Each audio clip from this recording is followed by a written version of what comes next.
The silence in that mahogany office was so thick you could hear every heartbeat. I was still wiping tears from the funeral when my sister Sophia stood up, smoothed her designer skirt, and announced with a triumphant little smile, "Well, everyone, Dad finally did it. Emily's written out completely. Zero. Not a single dollar." Every head in the room snapped toward me. My stomach dropped. But when I looked at Mr. Harlan Graves, our family attorney for 30 years, he wasn't looking at the will. He was slowly shaking his head, a small, almost amused movement that sent ice down my spine. "My name is Emily Thompson. I'm 32 years old, a graphic designer who walked away from my family's multi-million-dollar construction empire 6 years ago. Most people thought I was crazy. My older sister Sophia, 35, never let me forget it. She stayed, played the perfect daughter, ran the company beside our father, Richard Thompson, and reminded everyone how selfless she was. Now our father was gone, sudden heart attack 2 weeks earlier, and here we were, crammed into this stuffy law office with our younger brother Marcus and a handful of aunts and uncles. The air smelled like old paper, expensive cologne, and buried resentment. Before we continue with this video, please like, subscribe, and turn on the notification bell for updates.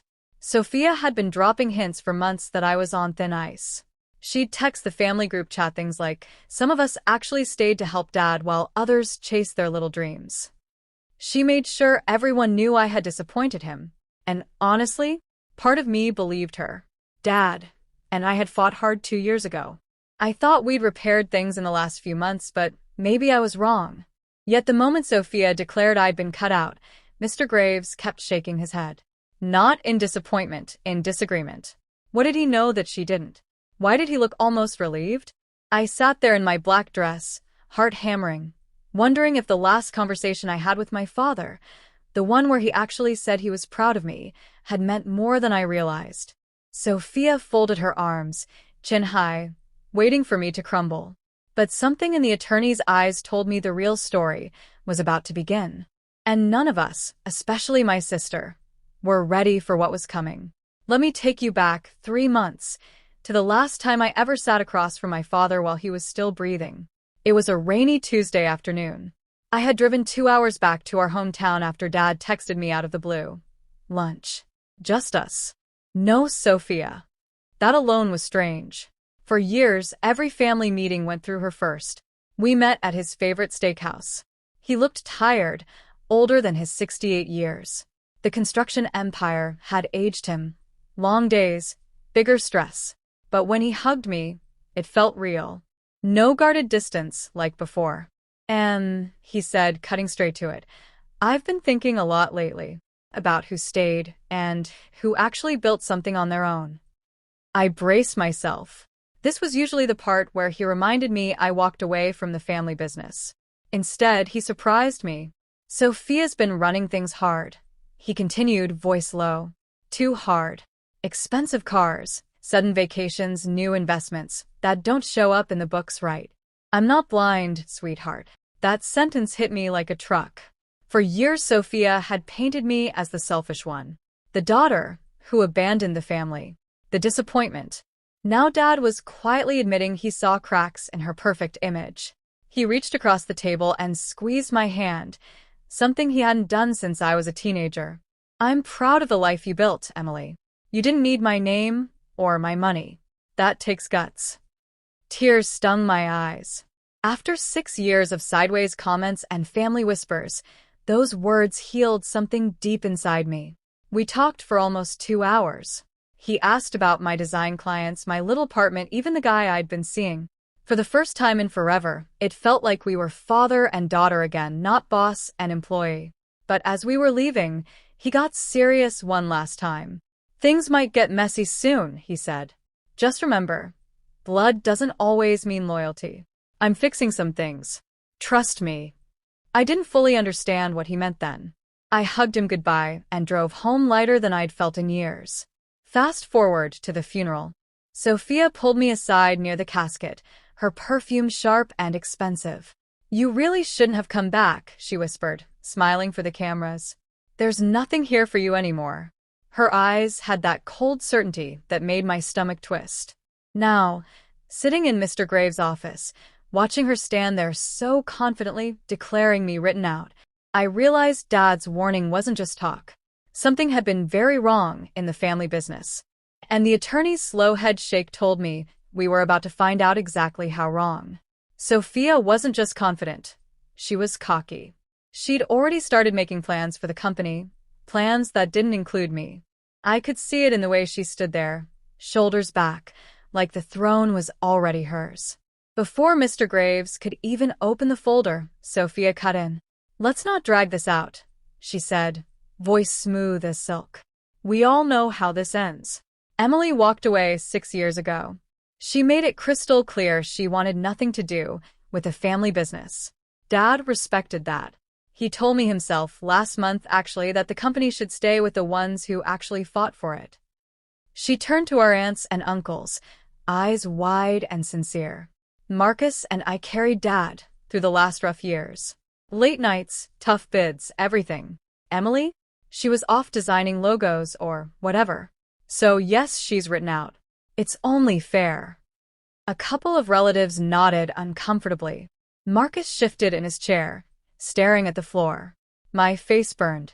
I wanted to scream that I had rebuilt my life on my own terms, that I had never asked for a dime. But the words stuck in my throat. Mr. Graves let her finish. Then he did something that made the whole room freeze. He reached into his briefcase and pulled out 2 thick envelopes. "Actually, Sophia," he said calmly, "there are 2 wills here. One dated 2 years ago, and one dated just 6 weeks before your father passed." Sophia's smile faltered for half a second. He continued, voice steady. "The older one does exactly what you described. But the newer one, the one your father personally brought in and signed in my presence, is very different." My heart slammed against my ribs. 6 weeks? That was right after our lunch. Right after he'd squeezed my hand and said he was fixing things. Sophia recovered fast. "This is ridiculous. Dad would have told me if he changed anything." We spoke every single day. Mr. Graves didn't argue. He simply tapped the newer envelope. "Before I read the actual will, there's something all of you need to hear about the circumstances surrounding this final version." He paused, letting the silence stretch. I saw it then. The first real crack in Sophia's armor. Her perfectly manicured fingers tightened on the back of her chair. Her eyes widened just enough to show fear. Because whatever Dad had discovered in those final weeks, it wasn't just about me. It was about her. And in the next 60 seconds, the entire family was going to find out exactly what she'd been hiding. The room went dead silent the second Mr. Graves said the word circumstances. Every eye locked on him. Sophia's knuckles turned white on the chair. I could barely breathe. He opened the newer envelope and pulled out a single typed page attached to the will. 6 weeks ago, your father came to me unannounced. He was upset, more upset than I'd seen him in 30 years of handling his affairs. He'd hired a private forensic accountant after noticing irregularities in the company books. My stomach flipped. Irregularities. That single word landed like a hammer. Mr. Graves continued, voice low and steady. What he found was troubling. Large transfers to personal accounts. Questionable vendor payments that looped back to Sophia's circle of friends. Luxury purchases charged to the business that had nothing to do with construction. Over $1 million moved in the last 18 months alone. Sophia's head snapped up. That's a lie. I was protecting the company. Mr. Graves raised one hand, calm but firm. Richard documented everything. Bank statements, emails, even security footage from the office showing late-night logins from your computer, Sophia.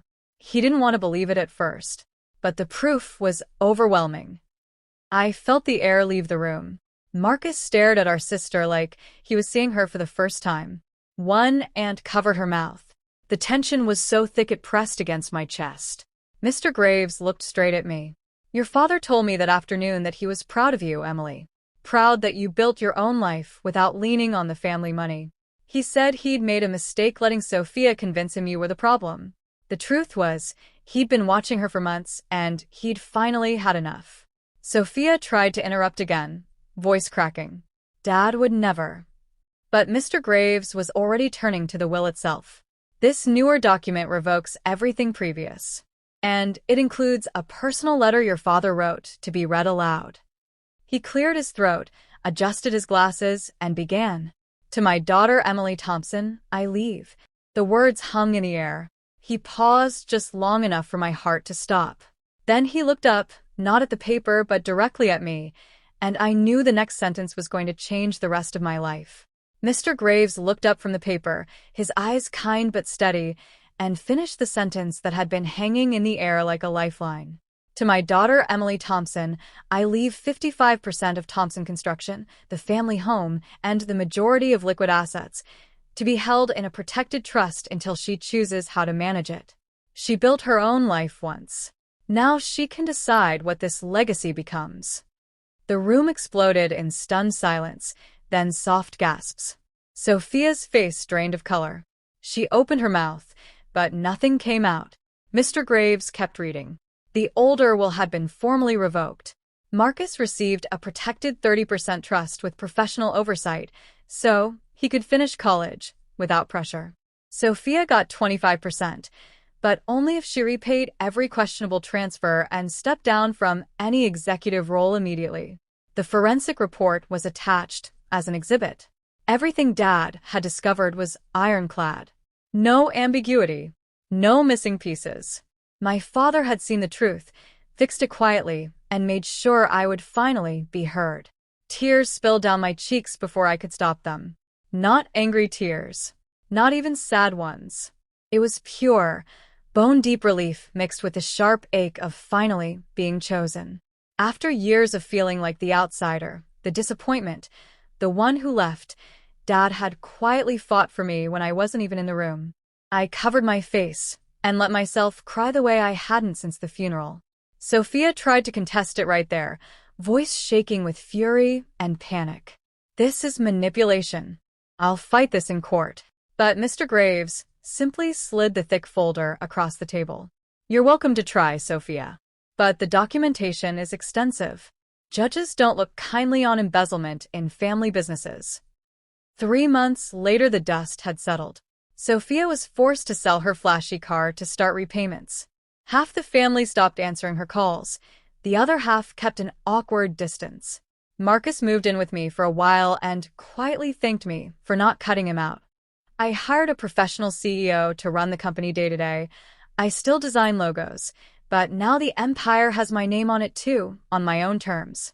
I stood alone in Dad's old office one quiet afternoon, sunlight cutting across the new sketches I'd pinned to the wall. I opened the private letter he'd left only for me. I'm sorry it took me so long. You were never written out. You were the one I was writing in. Love, Dad. I smiled, folded the letter, and walked out into the bright afternoon. For the first time in my life, I wasn't carrying anyone else's version of me. I was finally free and finally home.